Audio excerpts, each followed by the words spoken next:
Hello and welcome to the Cloister. In today's episode, Chris Whittington from the School of Contemplative Life shares a wonderful reflection entitled The Abbot, the Monk and the Book. Chris explores the profound wisdom of compassion through an ancient desert story told by Thomas Merton. What happens when we stop judging ourselves and others and begin to offer true compassion? How might our relationships and our own inner life change if we lived from that place of love? Drawing on the teachings of Jesus, the radical insights of Julian of Norwich, and the lived experiences from the School of Contemplative Life's meditation community, he reflects on how learning to be compassionate with ourselves is the first step towards healing, growth, and loving others more deeply. Join us for this meditative reflection on what it means to be met by God as the good parent, one whose love is unconditional, spacious, and always inviting us to be more fully ourselves. This isn't just a normal episode though. Following Chris's teaching, there is a 20-minute silence. I hope and pray that as you sit in that silence and reflect on what you have listened to, you will feel the presence of the divine.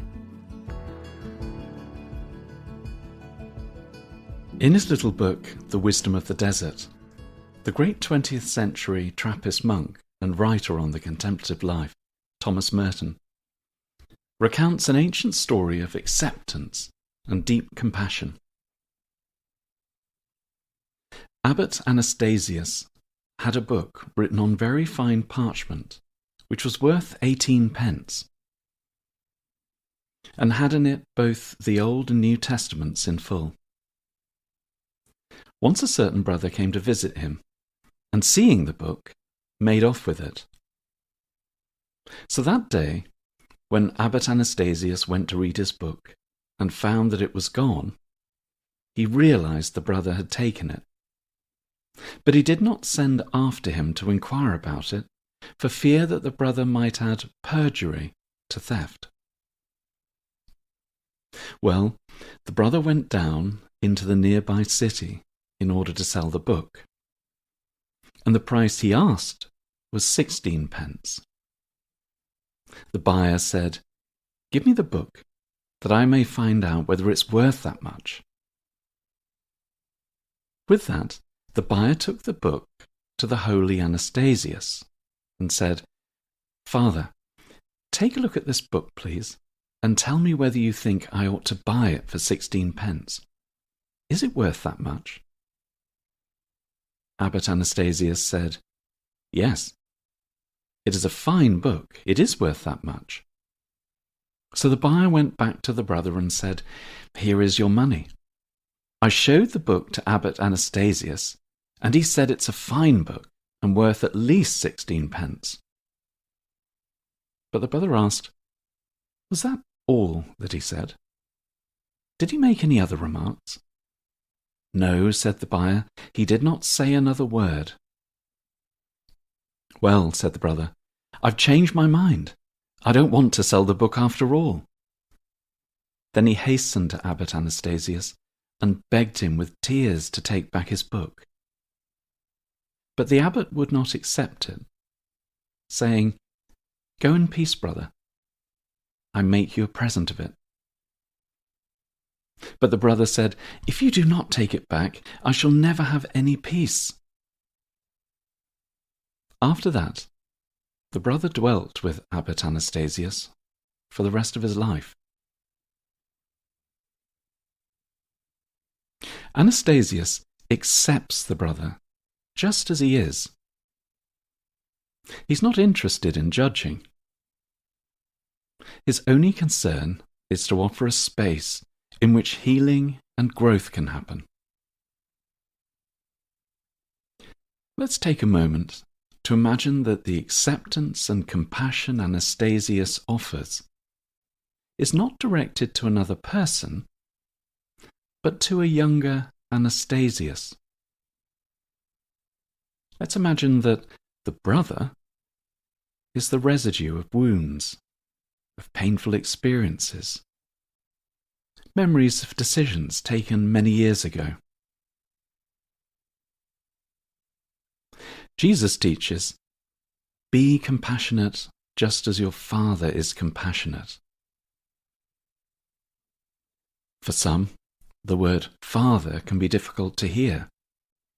It can bring up pain, whether from a difficult relationship with their father, or from difficult experiences of church, of clericalism, of patriarchy in general. In a way that was extraordinary for her time, the great medieval teacher of the contemplative life, Julian of Norwich, famously speaks of God as Mother. Julian doesn't reject the traditional language of speaking of God as Father, but radically expands it, saying that God is Mother as much as God is Father, because God is love. Julian, you might say, presents a holistic understanding. God as the good parent. With this in mind, we might hear Jesus anew. Be compassionate, just as the good parent is compassionate. The good parent relates to us in a way that never causes us to doubt that their love is unconditional. Their love is humble and holds us in safety. It provides a space in which we can be honest about ourselves.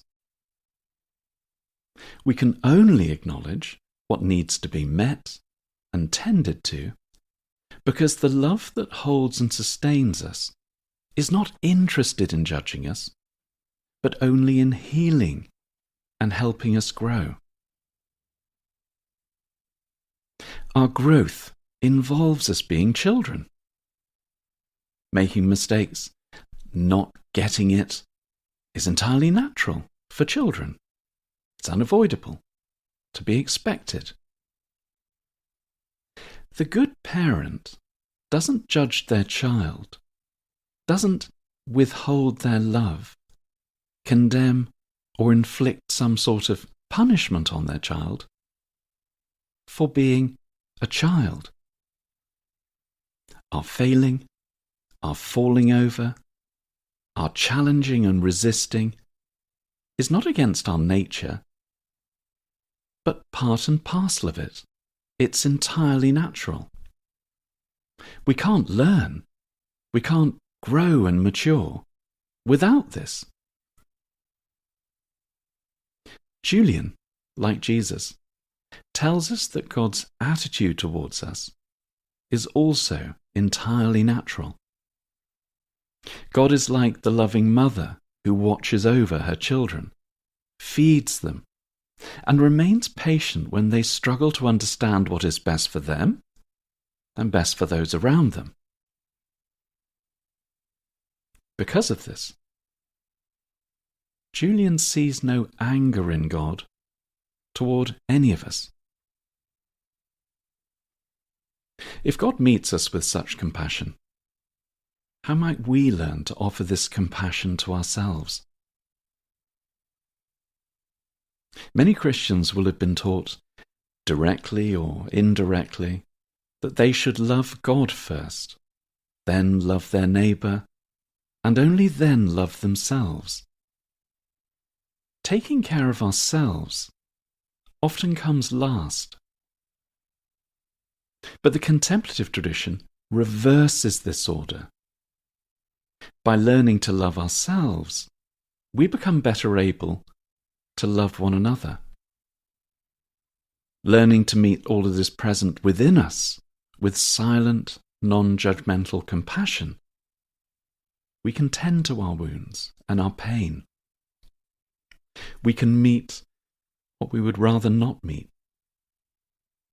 We can gently loosen the knots of guilt that bind us and dissolve the constricting walls of shame that can make it so difficult to come close to others. We can learn to be compassionate, just as God, the good parent, is compassionate. A little while ago, someone from our practice community shared how meditation has helped them approach their relationship with their brother. They wrote,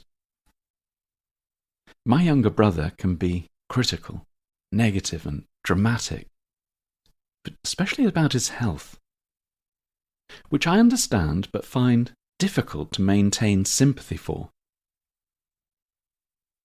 Since beginning a regular meditation practice, I feel that I'm learning more self-compassion, and this is slowly helping me in trying to understand why my brother reacts in the way he does, and to be more patient and loving towards him. To listen to his concerns in as supportive a way as I can. This is a work in progress. Our growth is never complete. It is always a work in progress. Our opening, our unfolding within the boundless, unconditional love of God never ends." Abbot Anastasius manifests God the good parent. He doesn't judge his brother, but accepts him just as he is. And this acceptance and compassion provide a space for healing and growth. In meditation, we learn to meet the different aspects of ourselves with silent compassion rather than judgment. We come into the quiet spaciousness of God's love, in which our life, our relationships, can be transformed. Let's turn to our practice now, devoting our whole attention to this quiet, steady work of fully being here in the gift of our life, trying to follow Jesus' teaching, not to get caught up in worries about our life, our past and our future. Allowing ourselves to become still, to become quiet, being content with just beginning and beginning again, releasing ourselves into our practice, into God's care, trusting that we lack nothing. So make sure you're sitting comfortably. If you're in any other position, just be comfortable. But if you're sitting, try and sit with your back as straight as you're able, body still, relaxed, but alert. You might like to begin by shutting your eyes gently and taking a few slightly slower, slightly deeper breaths, focusing your attention on the breath, noticing its flow.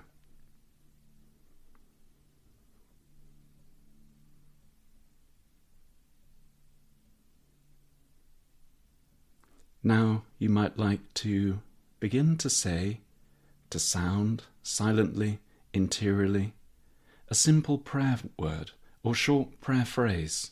It might be as simple as love or peace or thank you. We just say it, sound it silently, interiorly, with the in-breath and with the out-breath. So the sounding of the word and the flow of our breath become one easy flow. Or simply focus on your breath and follow that, whatever works best for you. Whenever we notice our attention has followed a thought, grabbed onto a feeling, or some other content of experience, and we've begun to chat to ourselves, watch a little film in our heads, as soon as we notice that, that's not failure, that's awareness. And we simply let it go by bringing our attention back to the prayer word and the breath. We don't place any demands or expectations on ourselves. We just begin and keep beginning. We just return and keep returning. I'll ring the bell to begin our time of meditation, and again when it's time to finish.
This recording was taken from a recent online practice gathering of the School of Contemplative Life. These online groups happen every Saturday morning between 8:30 to 9:30 UK time and every Wednesday evening between 8 o'clock and 8:45. You can sign up to join these wonderful free offerings at schoolofcontemplativelife.com. You can also find a link in the show notes. Until next time, have a wonderful week.